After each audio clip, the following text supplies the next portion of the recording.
The truth is, most people misunderstand this. We are conditioned by centuries of romantic literature and adventure novels to believe that destiny is a destination. A physical place located far across the ocean, hidden in the mist of a foreign mountain range, or buried beneath the sands of a distant desert. We are taught that to find our fortune, we must leave our homes, abandon our comforts, and embark on a perilous odyssey.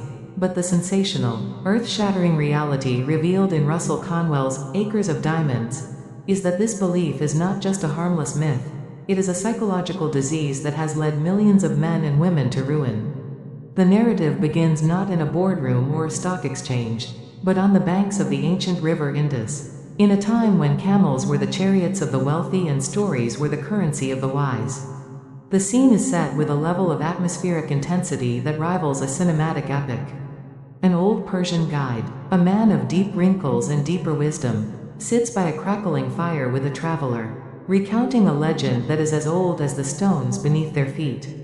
This is not merely a story, it is a warning. It is the tale of Al-Havd, a man who possessed everything the human heart should desire, yet died with nothing but the salt of the ocean in his lungs.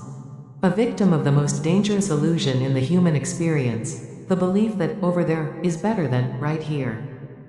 Al-Havd was a man of substance. The narrative paints him as the archetype of the contented patriarch.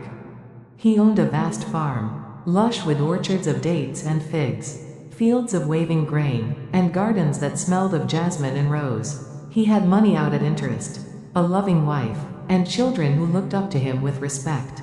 By every metric of the ancient world, Al-Havd was a success. He was wealthy because he was contented, and he was contented because he was wealthy. His life was a closed loop of satisfaction.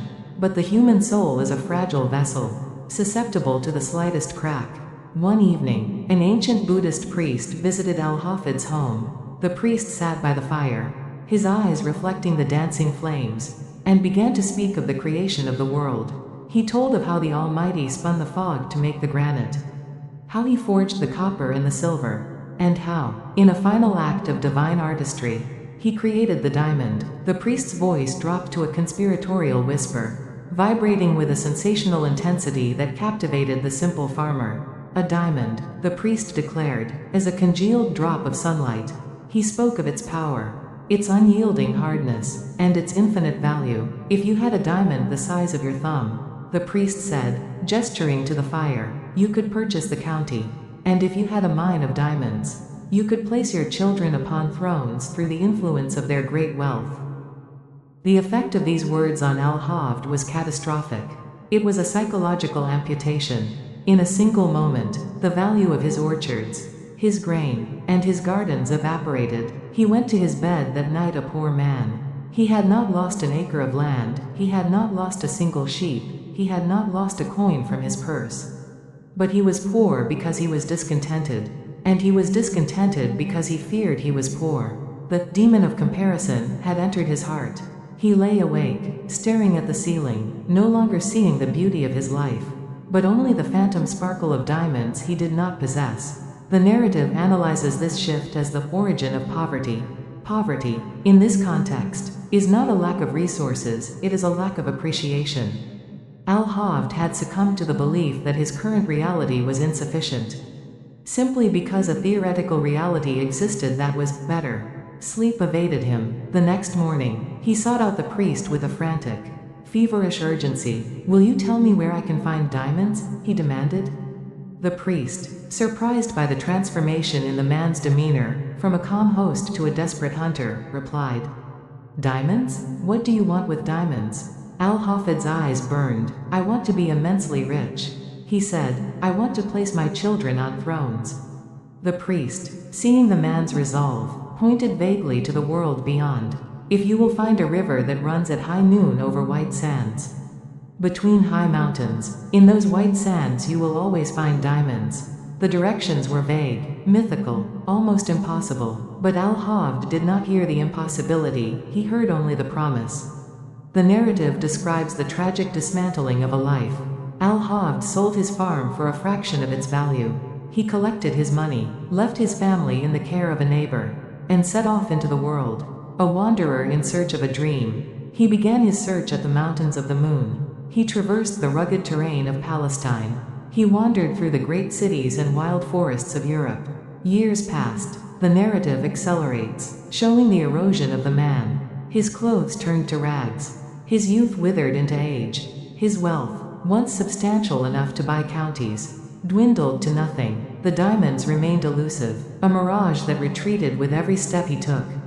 Finally, the story brings us to the shores of Barcelona, Spain. A great tidal wave came rolling in through the Pillars of Hercules.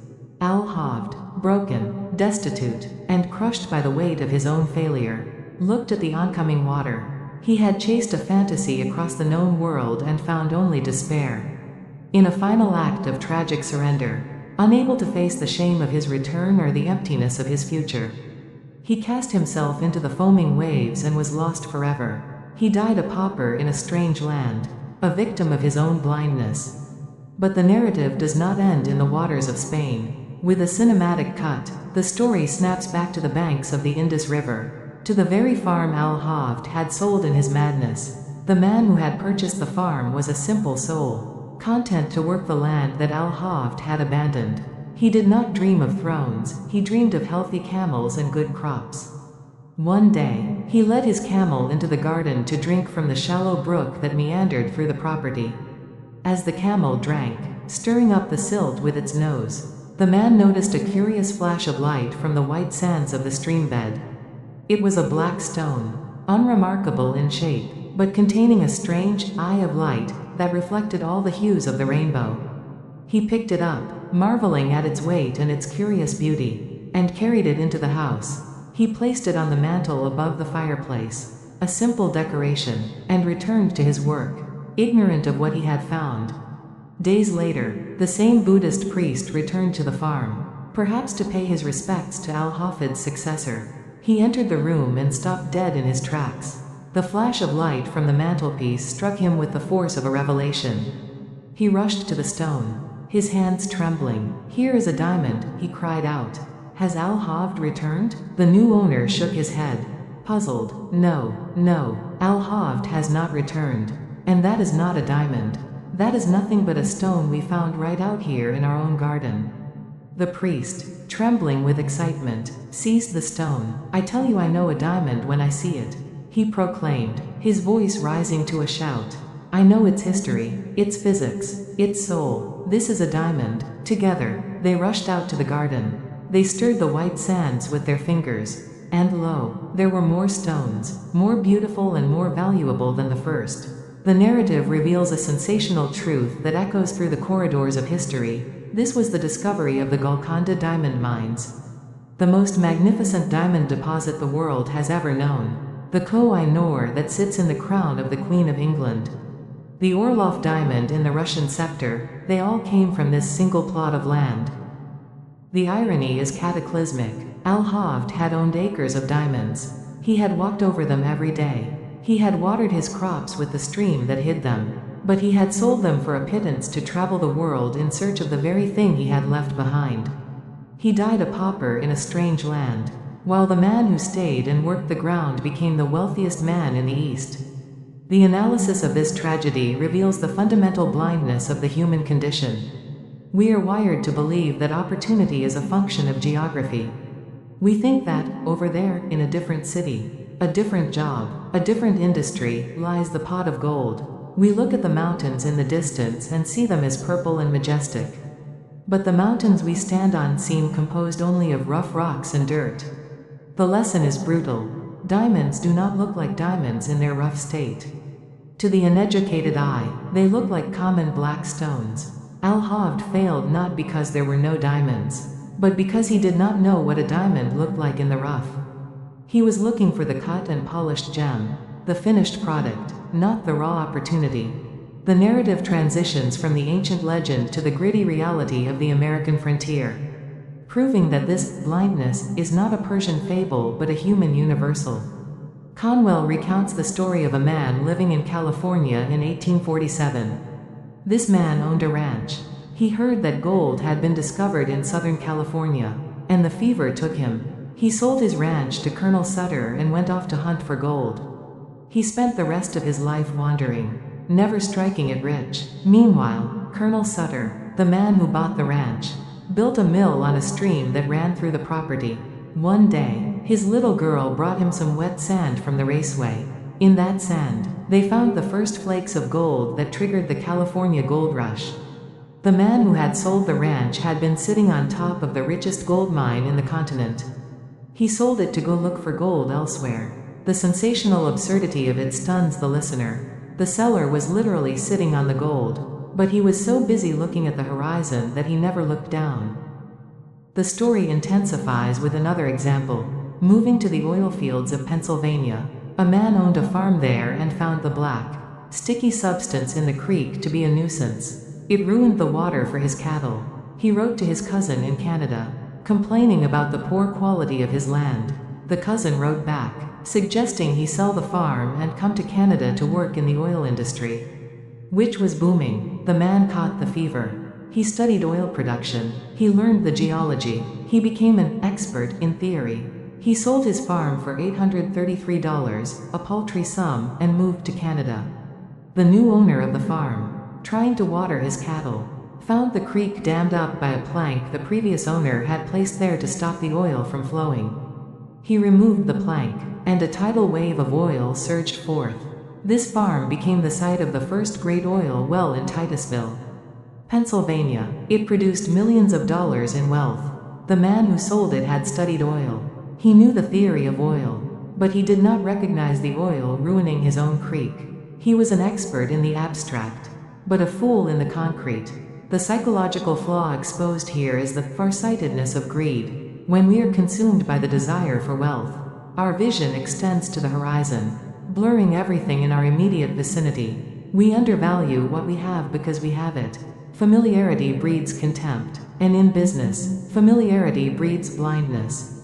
As the first part of this journey concludes, we are left standing in the shoes of Al Havd, looking at our own lives. We feel the sting of the missed opportunities, the black stones we have kicked aside in our haste to find fortune elsewhere. The narrative has established the disease of distance, the belief that wealth is geography. But the cure has yet to be fully explored. If the diamonds are here, right under our feet, why can't we see them? And more importantly, how do we train our eyes to recognize the rough form of opportunity before we sell our farm to a stranger? The story prepares to pivot from the tragedies of the past to the practical, often humorous, and deeply inspiring stories of those who did look down. We are about to meet the inventors, the merchants, and the everyday people who found millions in the most boring, mundane corners of their existence. The realization is dawning. The problem is not a lack of diamonds, the problem is a lack of vision. The narrative shifts now from the mountains of gold and the rivers of oil to the valleys of the ordinary, where the true acres of diamonds lie hidden in plain sight. We are overlooking the detail that diamonds, in the modern world, are not geological accidents, they are human needs waiting to be satisfied. Conwell argues that the most valuable assets are often the most boring, the most domestic, and the most overlooked. To illustrate this, the story transports us to a humble kitchen in Massachusetts. A man sat watching his wife prepare dinner. She was struggling to cut a loaf of fresh, warm bread. The knife was dull, the bread was soft, and the result was a crumbled mess of slices. Most men would have seen this as a minor annoyance, a triviality of domestic life not worth a second thought. But this man saw a diamond. He realized that if his wife struggled with this, millions of other women must be struggling too. He did not dream of a gold mine in Peru, he dreamed of a better way to slice bread. He went to his workshop and invented a simple mechanical bread cutter, a device so unglamorous it would make a venture capitalist yawn. Yet, he sold millions of them. He built a fortune not by conquering a continent, but by solving a crumbly problem on his own kitchen table. The lesson analyzes the law of observation. The man in Massachusetts succeeded because he was present. He was not mentally living in a future fantasy, he was deeply engaged with the friction of the now. Conwell reinforces this with the story of a man who made his fortune in the hat business. This man did not start with a factory or a brand. He started by sitting in church. While the minister preached, this man looked at the heads of the congregation. He observed a peculiar detail. Most men had a slight depression in the side of their heads. A hollow, that the standard round hats of the day did not fit comfortably. He realized that the hat industry was making hats for ideal heads, not real heads. He went home and designed a hat that accommodated this common anatomical quirk. He didn't advertise, he didn't need to. The hats fit so perfectly that men bought them by the thousands. The diamond was not in the felt or the ribbon, it was in the hollow of the cheek that everyone else had ignored. The sensation of this success is the triumph of the specific. While his competitors were fighting over price, he won on fit. The narrative intensity builds as Conwell addresses the aspiring merchant. We meet a young man in a small town who dreams of being a prince of commerce. Like the legendary John Wanamaker, he complains to his father that he has no capital, no rich uncle, and no opportunity in their sleepy village. He wants to move to New York, where the real action is. The father, a wise man who understands the acres of diamonds philosophy, stops him. You want to be a merchant? The father asks. Then tell me, what does our neighbor, the blacksmith, need? The son shrugs, annoyed. I don't know. I'm not a gossip. The father persists. What does the schoolteacher need? What does the shoemaker struggle with? The son throws up his hands. How should I know? I want to do business, not run a charity. The father then delivers the crushing truth that shatters the son's illusion. If you do not know what your neighbors need, you cannot be a merchant. He explains that commerce is nothing more than the satisfaction of human needs. The great merchants did not start with millions, they started with empathy. They saw that the farmers needed a stronger plow, or that the women needed a better thread. They filled that need, and the wealth followed naturally. The son's blindness to his neighbors was a blindness to his own fortune. He was looking for business in the abstract, spreadsheets, offices, titles, while stepping over the customers in the concrete. The analysis here reveals the economy of attention. Wealth flows to those who pay attention to others. The billionaire is often just a person who paid attention to a small problem that annoyed a billion people. The story then pivots to the moral conflict that plagues many seekers of wealth. Conwell, a Baptist minister himself, steps into the pulpit of the narrative to dismantle the poverty gospel. He recounts a sensational interaction with a young theological student who approached him. Trembling with self-righteousness, Mr. Conwell, the student asked, "Does not the Bible say that money is the root of all evil?" Conwell, with the fire of a prophet, corrected him, "No, young man, the Bible says the love of money is the root of all evil." He launched into a defense of wealth that was radical for his time and remains controversial today. He argued that to be poor is not a virtue, it is often a result of negligence or a refusal to serve. He declared, "You ought to be rich. You have no right to be poor." This statement hits the listener with the force of a thunderclap. How can a minister say such a thing? Conwell explains, money is power. It is a neutral force that amplifies the character of the holder.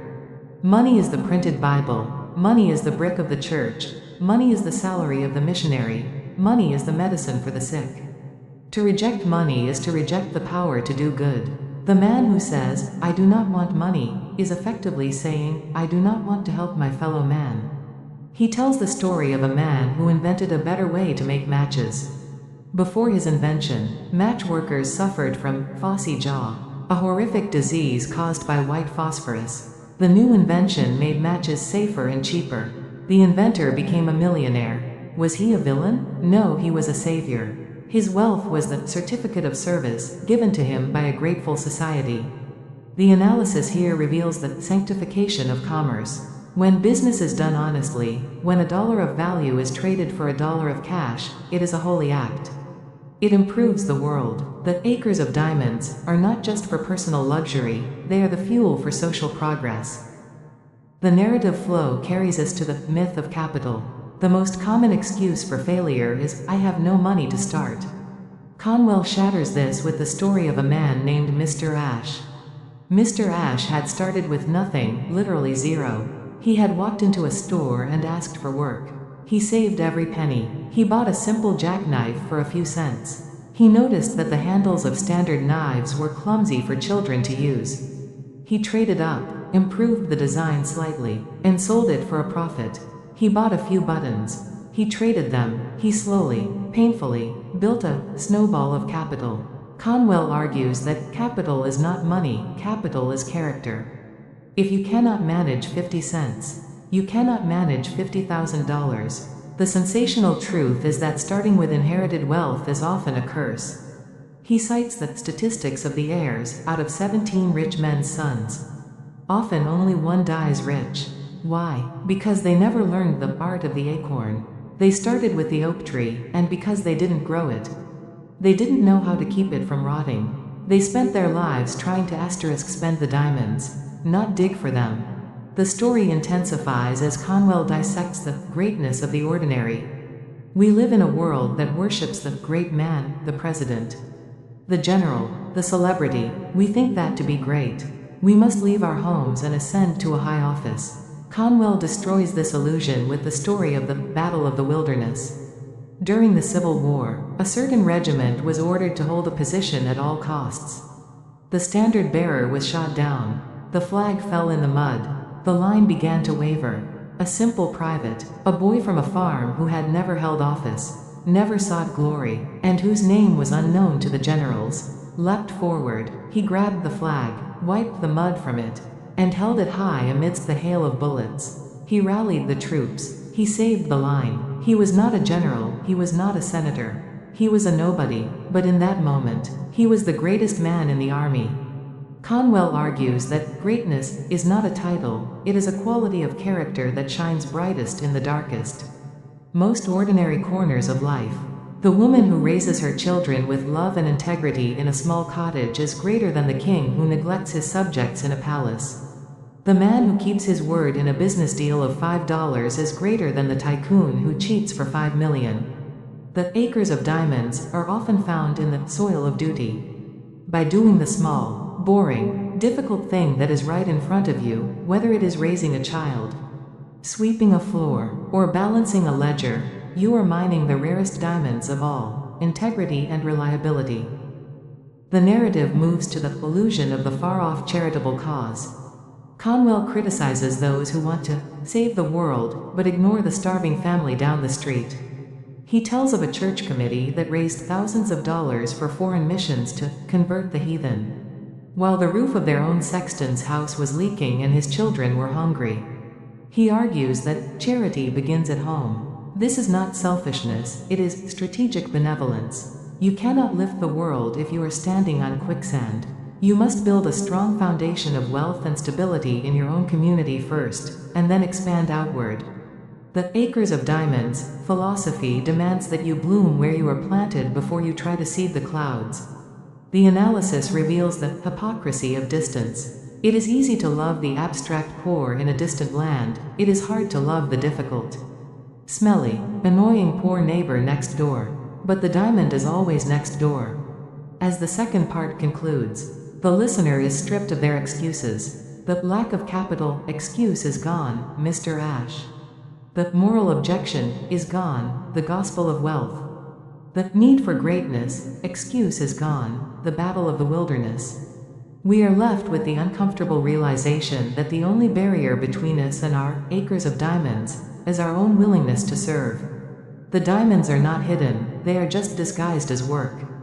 The story prepares to descend into the final integration, a set of powerful, concluding stories about the women who found diamonds in the most unlikely places, and the ultimate definition of what it means to be a success in a world obsessed with status. The air is thick with the promise that if we simply open our eyes, the ground beneath us will begin to sparkle. Today, more than ever, we are paralyzed by the magnitude of our own ambitions. We look at the titans of industry, the inventors of the internet, and the architects of skyscrapers, and we feel small. We believe that to be wealthy, we must do something big. We must disrupt an industry, colonize Mars, or cure a plague. But Russell Conwell, in the final and most intimate movement of his lecture, shatters this paralysis with the gospel of the tiny. He transports the listener from the grand battlefields and the high seas to a sewing room in a modest house in New England. He tells the story of a woman, a simple, hard-working wife, who was frustrated. Her husband's shirts were constantly losing buttons. It was a trivial annoyance. A micro problem that happened in millions of homes every day. Most people would have just sewn the buttons back on, complaining quietly, but this woman looked at the button not as a chore, but as a diamond in the rough. She asked a sensational question: why must we sew them? Why can they not snap? She didn't have a laboratory. She didn't have venture capital. She simply took a piece of wire and bent it. She experimented with the tension of the metal. She created the first snap button. It was a tiny, unglamorous piece of twisted metal. It didn't look like a diamond. But when she patented it, she unleashed a revolution in the clothing industry. Conwell reveals that this woman made more money from that tiny snap than many men made from gold mines. The lesson analyzes the physics of value. A small problem, multiplied by millions of people, equals a massive fortune. The acres of diamonds are often hidden in the friction of the mundane. The seeker learns to look for the things that snag, the things that break, the things that annoy. In every annoyance, there is a patent waiting to be written. The narrative intensity builds as Conwell returns to the theme of blindness with a story that strikes close to home, literally. He tells of a man in Newburyport, Massachusetts, who sold his farm to go west and prospect for silver. He spent his life in the rugged mountains of Colorado and Nevada, breaking his back, swinging a pickaxe, and finding nothing but dust. He returned home an old, broken man, dying in poverty, but the twist is a dagger to the heart. This man, when he was a boy living on that very farm in Newburyport, used to sit on a large, heavy stone at the edge of a well. He sat on it to peel apples. He sat on it to read. He sat on it to dream of the silver he would one day find in the West. After he sold the farm, the new owner examined that stone. It was heavy. It was strange. He broke a piece off and had it tested. It was nearly pure silver. The farm itself was sitting on a vein of silver that became one of the most productive mines in the state. The man had literally spent his youth warming a seat on a fortune that he then traveled 3,000 miles to look for. The psychological depth of this tragedy is the externalization of hope. We project our hopes onto the horizon because looking at the ground beneath us requires a humility we often lack. We would rather be romantic failures in a distant land than practical successes in our own backyard. The story then pivots to the philosophy of greatness. Conwell challenges the listener's definition of a great man or great woman. We are trained to think of greatness as fame. Conwell argues that greatness is service. He tells the story of a man in a small town who was never elected mayor, never wrote a book, and never made a speech. But when a fire broke out, he was the first with a bucket. When a widow needed wood chopped, his axe was heard in the forest. When a child was lost, his lantern led the search. When this man died, the entire town wept. The businesses closed. The streets were lined with people. Conwell asks, was he not the greatest man in that town? He argues that wealth is a natural byproduct of this kind of automatic service. If you serve your community with that level of intensity, the community will naturally elevate you. You cannot stop the cream from rising, and you cannot stop the servant from becoming the master of his own fortune. The acres of diamonds are found in the hearts of your neighbors. If you win their hearts through service, their purses will open to you as a matter of course. The narrative flow then enters the sanctuary of the meta-story. This is the most emotional and powerful segment, linking the book to the real-world legacy of Russell Conwell himself. The listener might wonder, did Conwell practice what he preached?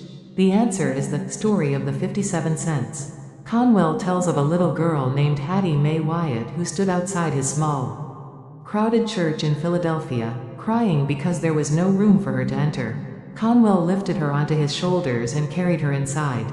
He told her that one day, they would build a church big enough for everyone. Shortly after, the little girl fell ill and died. Under her pillow, they found a small purse with 57 cents in pennies and a scribbled note. This is to help build the bigger church. Conwell didn't look at the 57 cents as small change. He looked at it as an acre of diamonds. He took those pennies to the bank and exchanged them for 57 bright, new pennies. He told the story to his congregation and sold the pennies as bricks for the new church. The story spread like wildfire. It went viral before the internet existed. Money poured in from those 57 cents. Conwell built the Great Baptist Temple. But he didn't stop there. He saw the diamonds in the uneducated young men and women of Philadelphia who couldn't afford college. He used the momentum of the church to start a night school. He taught them himself.